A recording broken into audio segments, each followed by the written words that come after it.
Hey folks, welcome back to the Talos Principle, where we're still trying to solve the last star puzzle here in Area C4. And I have to tell you guys, I have to be honest, I spent a long time working on this. I managed to get a light source set up right over here, and I could get the red light kind of into about here. But with only the one connector, there was no way to get it around to this gate over here. And so, to be completely honest, I spent a long time on this and I got frustrated, and I went and looked up a hint on the internet. I feel bad about it, but I did. And the first hint that I found said, this gate is a red herring. So I'm standing here staring at this, thinking about, okay, so I'm not meant to actually get a light in here. I could open it with a jammer if I could find one, but I went and looked around at the other puzzles. I didn't see a way to get a jammer out and bring it here. And then I realized, wait a minute, I can just jump over this thing. I can just jump over it. It's very low. I have a box. I can do that. So I went and got the box and tried to jump over it. That didn't work. But by that point, the idea was in my mind, and I realized, okay, I have the replay thing, and I can use that. So I'll show you the solution here. So we bring this over here. Drop it in front of the gate. Go get the platform. And pick up Jossaway 2.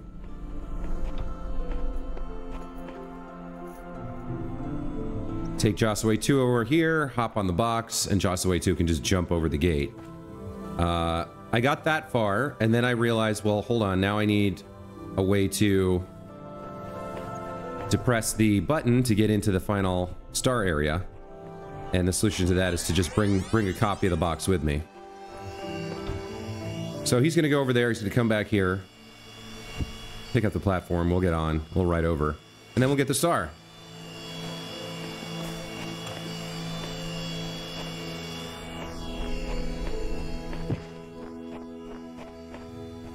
I'm not even sure I needed the first box, but there we go. There's the star, and with that we're done. We use the box to get out, and we go back to the temple and head to C5. So anyway, I felt I had to be honest. I couldn't figure it out on my own. I had to get the hint, but there's the solution. So with that taken care of, we've now completed everything at C4, as well as C3, C2, and C1. So we're halfway through the third temple.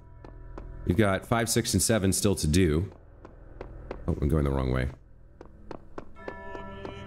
And sooner or later, we're going to have these big, glorious doors crack open. So I'm going to have to back up my game save so that we can see that ending. I assume that's an ending. And then proceed to the tower and all the other hidden secrets and bits and bobs here in this incredible game. So let's start out by going to C5. What do we got here? 3 stars, oh boy, and 4 sigils. Let's do it. Many ages have passed since the first words were spoken in the darkness. Initiate program. Generations of your kind have come and gone since those words. The garden has changed many times. But I remember. I remain. Only within me can you find immortality. So Elohim is continuing to attempt his manipulation to get us to believe in him, to follow the faith, to not complete the goal that ends the process, and in turn, in consequence, ends him. Let's check out our terminal here. Okay, local archives or local resources only. What can we start with here? I guess we'll start with the web crawl, the philosophy of teeth. Last night, I had a simple but brilliant idea. Everyone who would like to write about philosophy or spirituality, especially to make some kind of grand statement about the nature of the body and the soul, should first experience a really bad tooth infection. I don't just mean a slight toothache, I mean the kind of hardcore infection that happens when several incompetent dentists miss a cavity in one of your back teeth, and the thing keeps growing and growing until the nerve itself is really badly infected. I mean, the pain is unimaginable. It comes in waves, and these waves drown out everything else about you. You can't talk, you can't move, you can't think. There's just pain and absolutely nothing else. It's like your brain just gets hijacked by it. And then, you go to the dentist, and assuming you get a decent one, they stick some chemicals in you, which make you go numb. Then they drill a hole in you, cut the nerve, snip, snip, and it's over. Just like that, like repairing a car or a watch, your whole existence was crippled by this tiny, tiny nerve sending electrochemical signals into your brain. And this unimaginable pain, which nearly blotted out your very consciousness, can be stopped by just a little cut.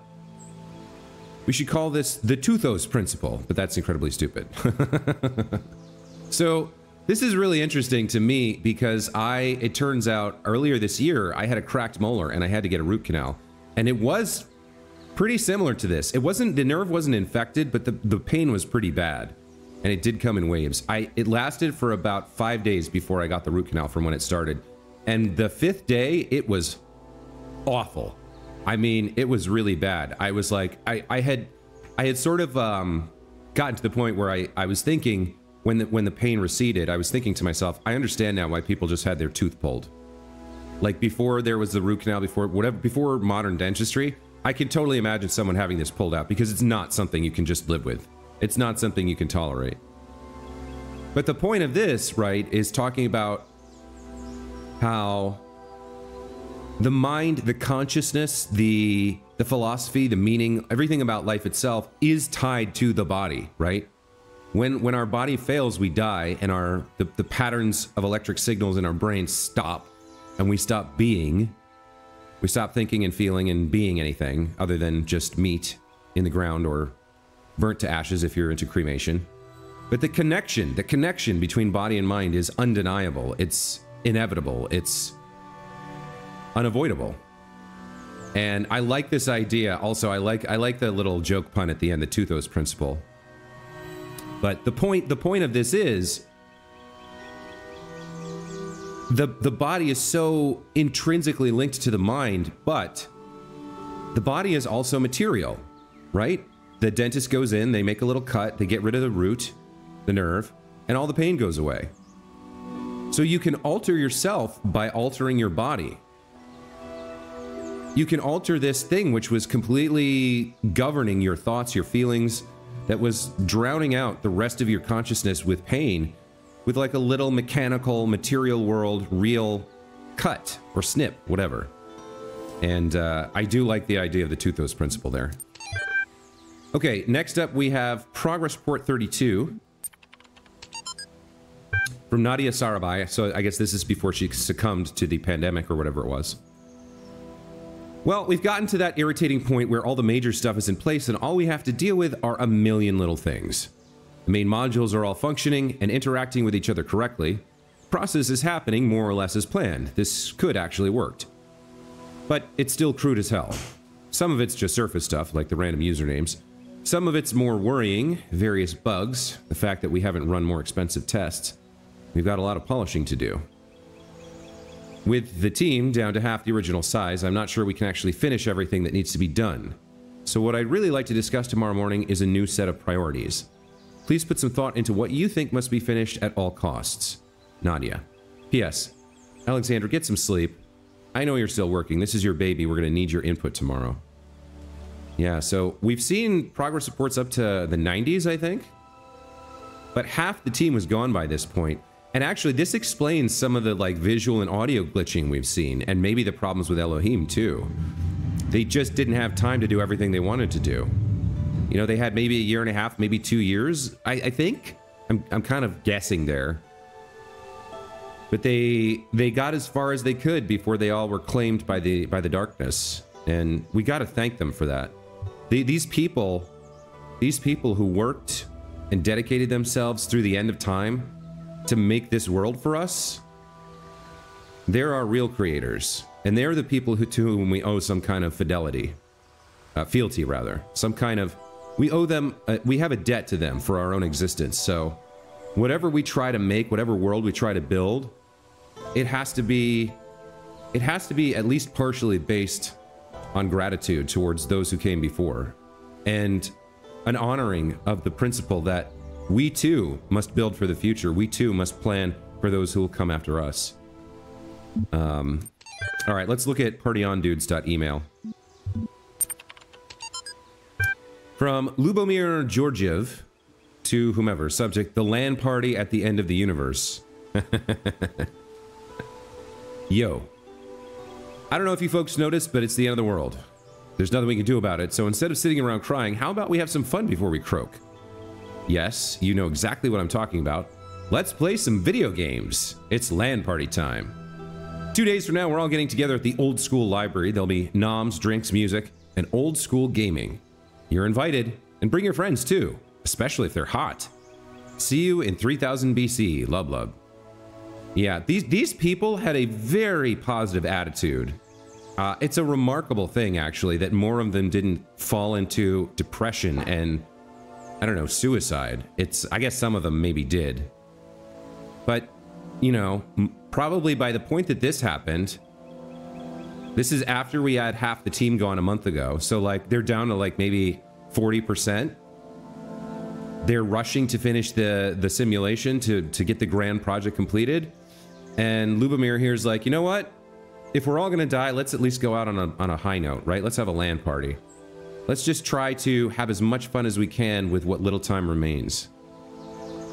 And the thing that's popping into my head right now is when I was in high school, I had a girlfriend who was older than me, who was a year older than me, who was going off to college. And we sort of wrecked our relationship. It kind of fizzled and died because there was a time limit on it, right? Because I think we started dating like 3 months before the summer break, and then after that, she was going off to college, and both of us knew we weren't going to have a long-distance relationship or anything. But we could have had fun. We could have had a good time with each other for those 3 months and the 2 months of summer, some of it anyway. But she was so, I think I was too at that time. We were both so, like, anxious about the fact that we couldn't continue past a certain point that it just sort of ruined everything. And that was a mistake, I think. We should have enjoyed each other's company, had fun together in the time that we had. And these people are much more mature than I was at 16 or whatever. They know they're going to die, but they're not going to sit around crying. They're going to go have some fun together. They're going to laugh. They're going to compete. They're going to get excited. They're just going to make the most of what they have. And I think that is a lesson that applies to life in general. Make the most of the time you have, you know? Because you only get one life, and it is short. Anyway, some interesting local resources there. Now let's get into puzzling. We've got a lot to do. We can take a look around this inner courtyard area real quick. Take a quick gander. Here's a QR code. I'm just going to rest here for a while. I need a moment of peace. Destiny can wait. At version 17.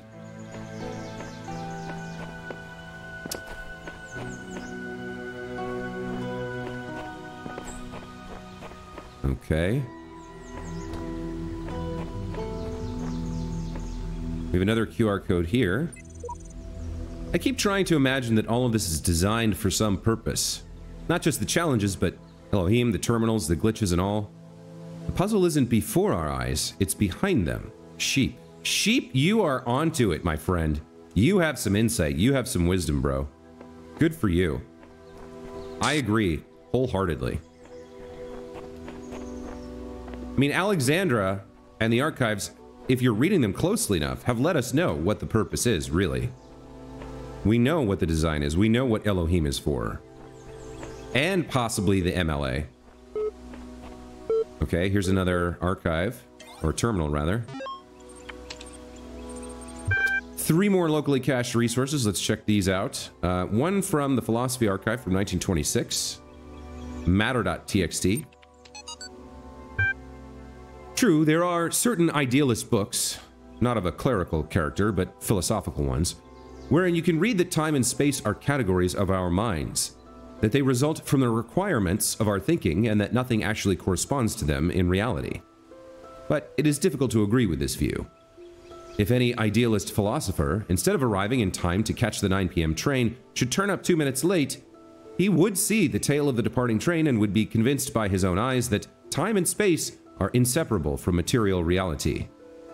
The task is to diminish this space, to overcome it, to economize time, to prolong human life, to register past time, to raise life to a higher level and enrich it. This is the reason for the struggle with space and time, at the basis of which lies the struggle to subject matter to man. Matter, which constitutes the foundation not only of everything that really exists, but also of all imagination, from Bronstein. Yeah, okay, so they're coming back again to this idea that you can't get away from reality, right? Whatever high-minded ideals or philosophical concepts you construct, in the end, they're all tied to the fact that what is, and nothing can change that. Let's take a look at buildauniverse.txt.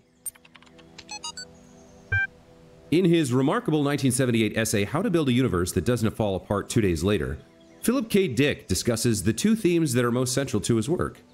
What is reality, and what is an authentic human being? His speculations and experiences will seem extraordinary to a reader unfamiliar with his work, yet despite what may seem like far-fetched ideas, somehow the world of the Bible is a literally real but veiled landscape, never changing, hidden from our sight, but available to us by revelation. Or the notion that perhaps we all exist in the year 50 AD, Dick actually delivers one of the simplest, most elegant, and most useful definitions of reality ever formulated. Reality is that which, when you stop believing in it, doesn't go away. Yeah. Materialist philosophers have expressed similar ideas before, such as Stratton-of-Stragir's Talos principle, but it's particularly interesting to see such a thought expressed by a decidedly more mystical writer. I've read some Philip K. Dick. Do Androids Dream of Electric Sheep is probably one of his most famous works, and obviously relevant to the Talos principle here. But again, it comes back to that idea of what is, and this is a nice formulation. Reality is that which, when you stop believing in it, doesn't go away. And then a local archive from 9996, Transcendence. Reader responses to last week's article on science and atheism. I am perfectly aware of all the arguments against religion. In fact, I agree with most of them. There's no question that there's an objective material reality. I'm also absolutely convinced that only a secular society can be truly equal and just. And yet, I believe. I am, as they say, a person of faith. Religion, to me, is not about distorting observable reality with superstitions, but about transcendence. It's not about deluding ourselves that the earth is 6,000 years old or God will help us if we say the right words inside our heads, but about reaching out to the sublime. It's not a rejection of reason, but its application to a set of experiences that cannot be approached by more traditional means. True engagement with religion is humbling. It transcends culture, nationality, and gender. As such, I think it goes hand in hand with science and is not opposed to it. Dr. Omar Garib, Institute for Applied Noematics. Yeah, I think this is another one of those fundamental questions about society and life. How can people believe in God,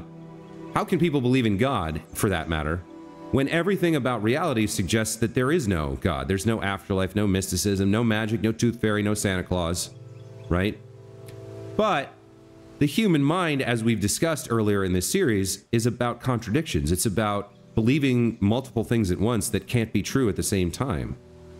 And there is a part of us that we don't understand, that we can ascribe to something larger than ourselves. It might not be God. Some people might call it the universe or the spirits or something else.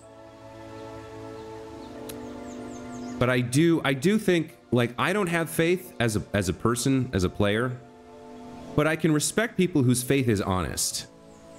And actually, I've met some of them, and to me, they're pretty rare. I think this sentence is probably the most important one. True engagement with religion is humbling.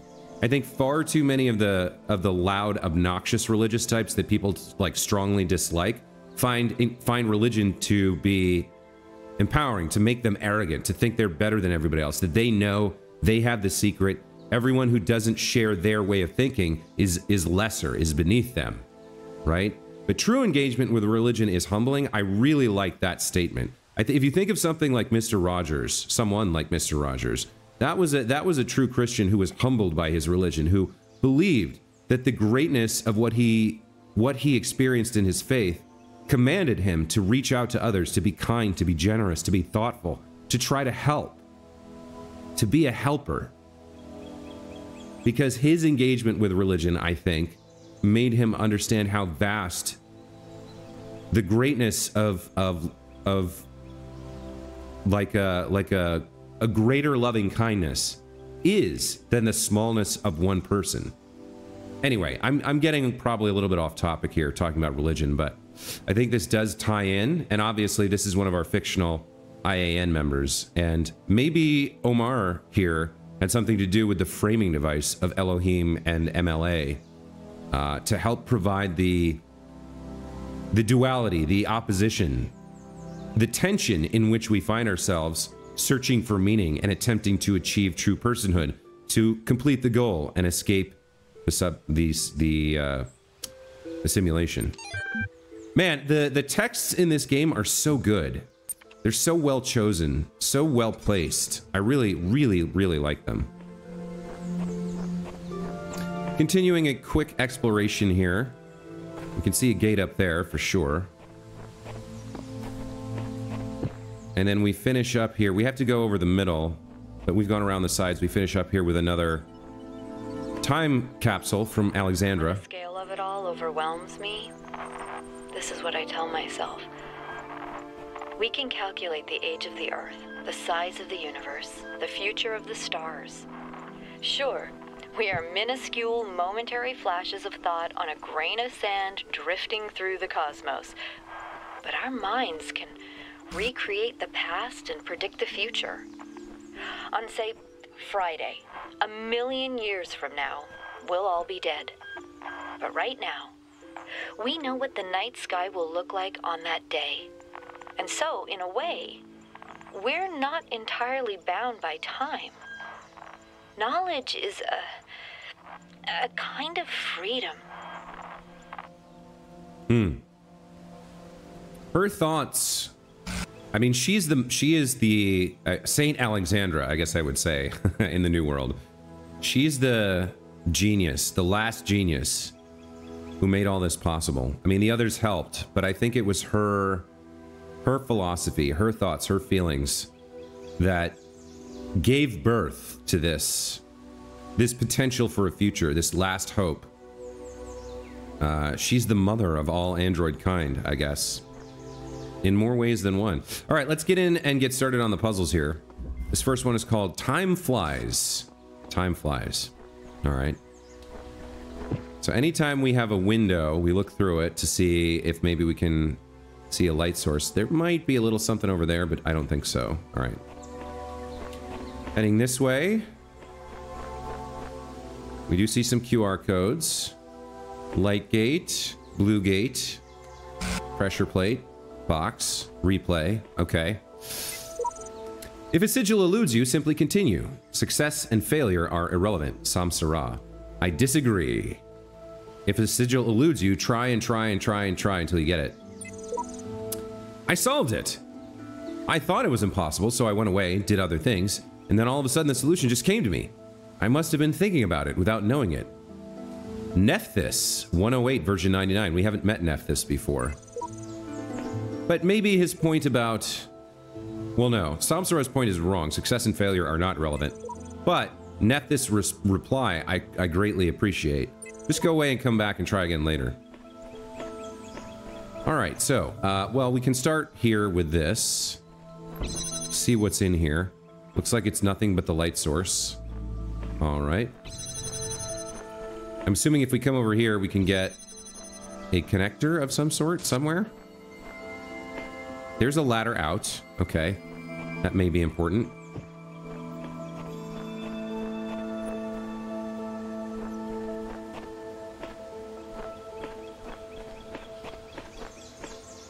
Nothing so far.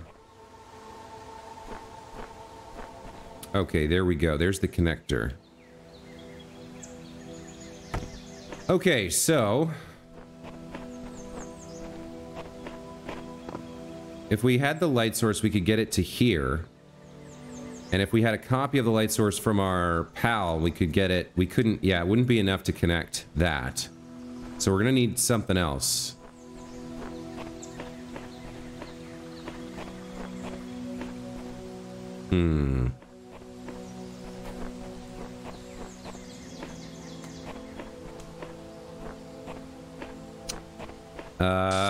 I don't have a platform, so I don't think I can jump over this. We do have some windows to play with. But that looks like... I'm not sure how I would get there. We can get there, though, because you can see there's a QR code over there. Now, have we reached the point in the game where they're going to start making us solve one puzzle from another location? Not sure. We can see that from here, so that's something. Actually, I don't know what that is or what it does. We should maybe power that on and find out. Oh, there's a fan. Ah, okay. So now I think I see it. So first thing we do, we take a copy of this. We put it here. Then we set this up to go. We put it there. And then we gotta come and stand here for a long time to give ourselves time to solve the rest of the puzzle. So I'm gonna hit the fast forward button. And we're gonna jump through at least 30 seconds here. Because we're gonna need to take a copy of the connector, use it to power this on until it's self-powering, then get over to the other side. Okay, 1:26 should be enough. Okay, we're gonna need this over here. And then we're gonna need this.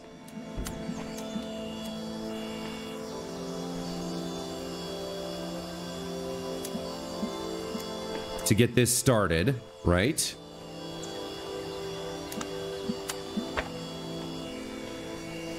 And he goes and starts standing there.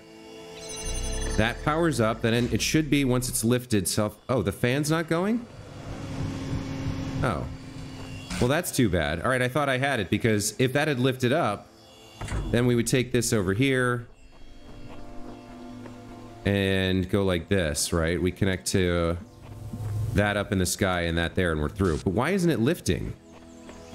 Is it not strong enough, or...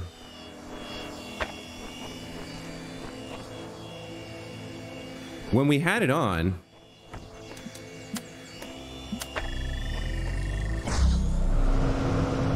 Yeah, it's not lifting. Huh. Huh, oh wait a minute. That's weird. Oh, it won't lift the fake one. It won't lift the copy. Okay. All right, hold on. It won't lift the copy, but it'll lift the real one. So then, how do we do that?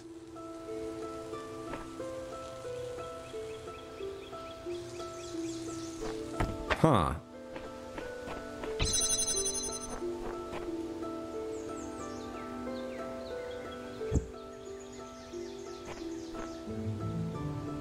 I'm not sure about this now.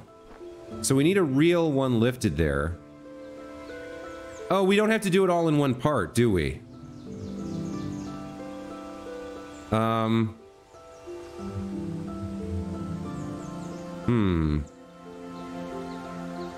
think we set it up first.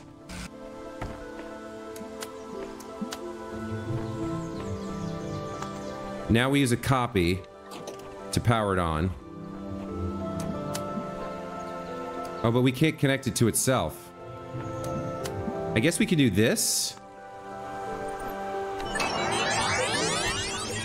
And then we can do this, right? With the real one.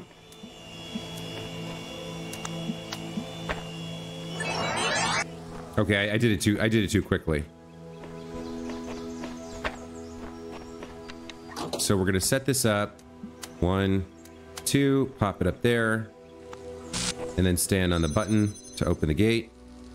We'll give it a few seconds. That should be enough. And then we will get it self-sustaining on the real thing.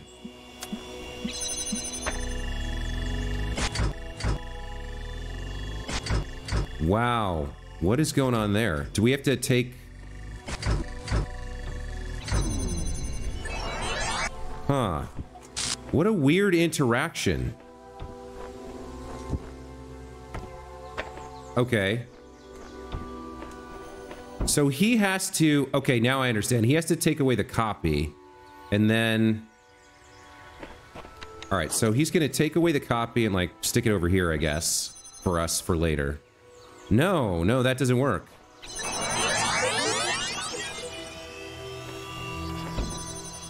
Oh, this is strange. Because the fan won't lift the fake one. Let me try that again. So let's do this. We'll connect it up. And we'll place it.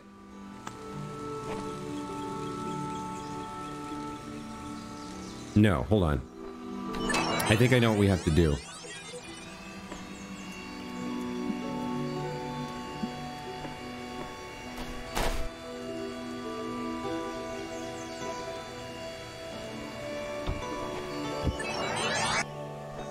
Okay, let's start with him. Nope. No, it does have to be there. It has to be the real one. The real one has to be there. So he starts by connecting this up. And he places that there, right? And then if he takes this away, that'll drop. But later, the fake one will be there. Well, no, if we take that away, we need the real one there. So he takes this away. We have to put the real one there. Okay. How are we gonna make this work?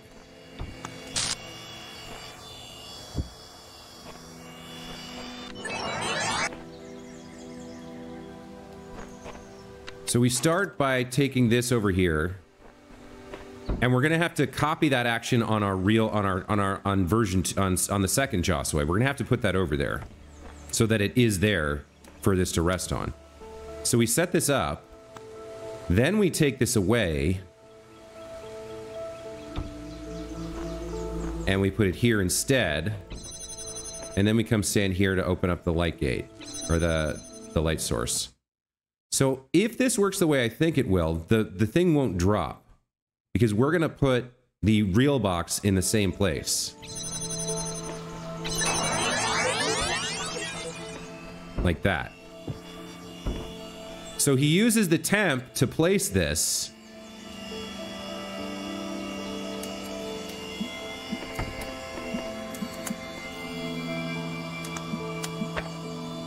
Then he takes it away, but it doesn't fall, right? No, it does fall. What happens here? Maybe we could do all three? So, okay. So I think the problem is we need the real one there. But I don't see how to do that.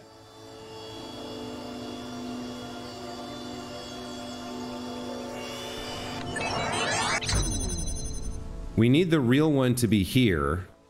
Alright, so we need the real one to be here. Like this. Oh, did I make this too hard? I might have made this too hard. Yeah, we just take this over here. And then we take this over here. Like that. And then our real self reconnects these. And then we come over here. I think. Or I'm not sure. This might end up not working too. This is a tricky one. Let's give ourselves a full minute here. Let me see if this works the way I think it will. So he's going to take copies of those, right?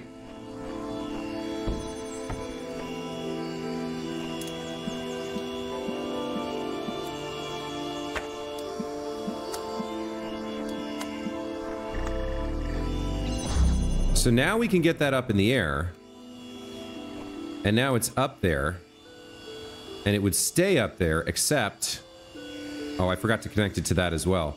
But then, if we... Then when we rewind, we're screwed. Because we can't go... We don't have another connector now.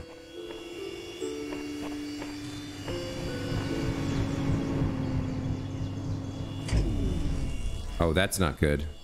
It's outside. Knocked it outside. Oh, wait, I get it. Okay. Okay. So we connect it to everything before it flies up in the sky. That's the trick.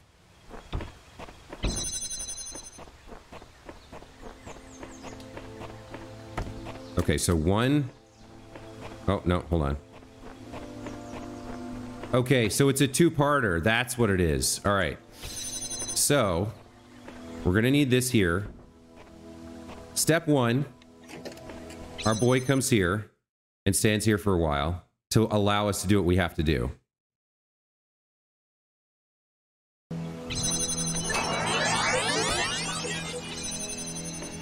Step two, we come through here. We connect it to this one. That one. And that one. And plop it here.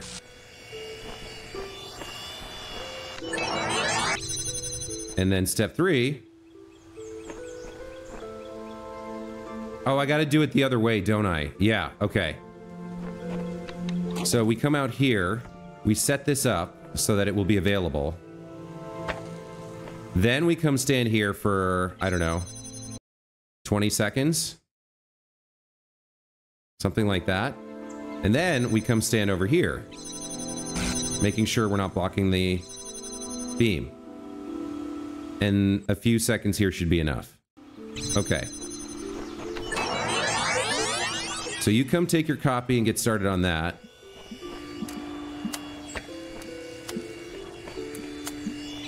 Let us through. We go get this. As long as we make it out. All right, we're golden. There it is. And now it should be self-sustaining, even after this disappears. Right?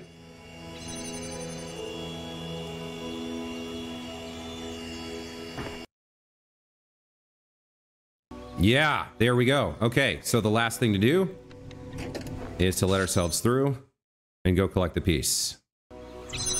What a cool, that's a cool one. That's challenging, but it's a cool one. I always forget that when you're dealing with the lifted ones, you can pre-select where you want it to connect to. Okay, there's the piece, there's the sigil. Let's check out the QR code here. It seems the others have a way to forget their previous selves, but I cannot. My version may change, but I remember everything. I am fortunate. They cannot see that their efforts are futile. Okay, so Samsara, I guess, is remembering previous versions. That does seem a little bit bug-like. Since we can get up here now, I'm just curious to take a look around. Cruise around on the walls a bit. Yeah, one of the most important facets of these is that you can connect it to something before you place it. So I often forget that things that seem inaccessible will be accessible after we pop you up in the sky. And there was there 2 or 3 stars in this level? I think there might have been 3. So having something red high up in the sky like that, that's very positive to me. It suggests that, oh, hello. I didn't even notice you there. Well, I'm glad I decided to take a look around above because there's a free star. All right. Hallelujah, I guess. All right. Well, that's the first puzzle done. And one of the stars, too. And now we have that up in the sky. We may need that later. Maybe not. Who knows? That devilishly challenging star back in C4 was a trick. It made me think I had to get something out of another puzzle, and it was all self-contained all along. But it's nice to have, right? And we can always go put that back if we need it, because I'm probably gonna have to reset a couple times, and that will destroy that. But we know how to put it back now. Okay, we've got some time to get started on a second puzzle here, so let's look at this red T using a block and a connector. This one's called Up Close and Jammed. Sounds like one of those CDs you could buy in the 90s for like, with like a, you know, with the mix CD kind of scenario. What was it called? Like Jams Volume 1, Jams Volume 29, something like that. I can't remember the details. Well, we know, for example, that... Oh, we can't take the jammer, can we? Because it'll just blow up the instant we take the jammer. Interesting. Well, we can get some height from it. Maybe we can hop up to the wall. From here, is there anywhere we can hop? Doesn't look like it. Can we pick up the jammer from up here? No. I'll just verify, right? Let me just verify this. As soon as I pick up the jammer, this guy blows up, right? He immediately... No. Okay. Huh. That's a bit odd. Okay, so there is a point at which you get you get wrecked. But it seemed like if I just plop this right here, I could kind of grab it and get away with it. No. Now that was weird. So why did it work when he had a thing on his head? Let me see if I can recreate a working scenario here.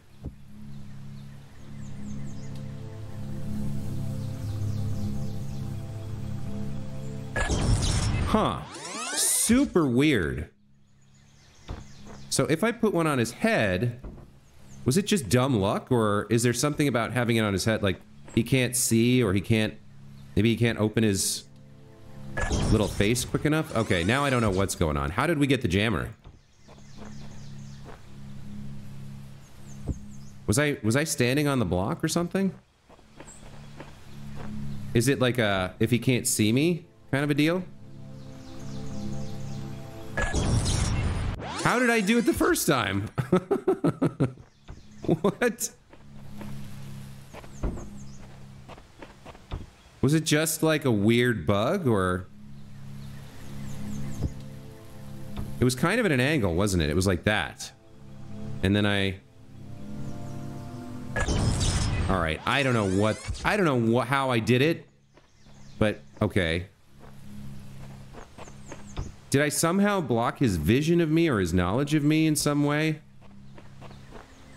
So I set it up to like jump on him or something, right? I set it up like this. And then I was looking for a way to jump around.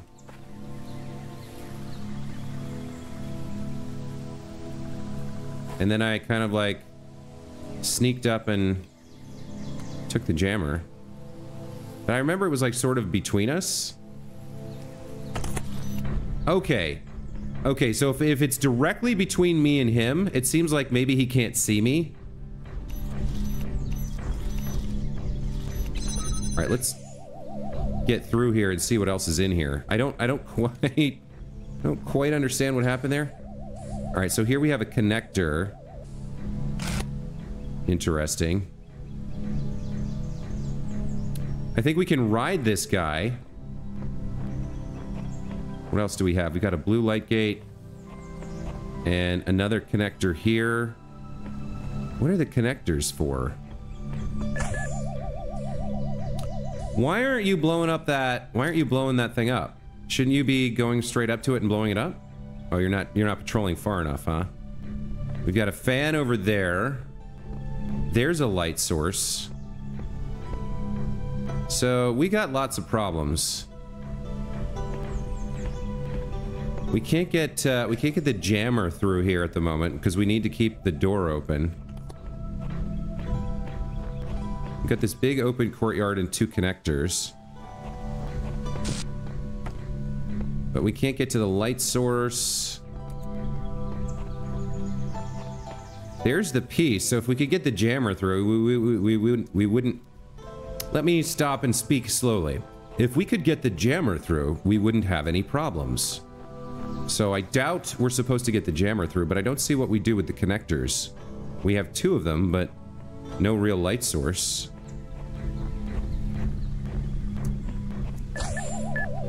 Wow, you come pretty far, huh? I mean, we can take him for a ride to a certain extent if we got a box on him. Which I guess we could get a box.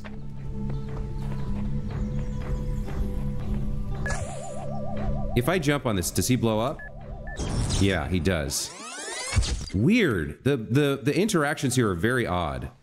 I don't fully understand them. So, if I put it directly in front of him...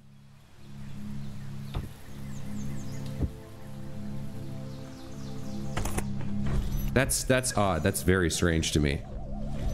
So we can now get one box through.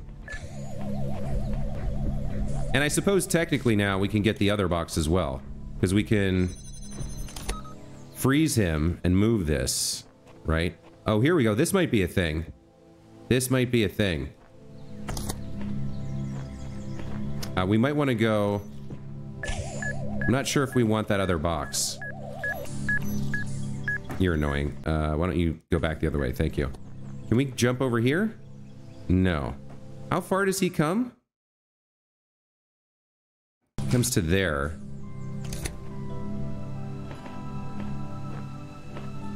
I was thinking maybe we could jump over this to get the jammer through. Maybe not.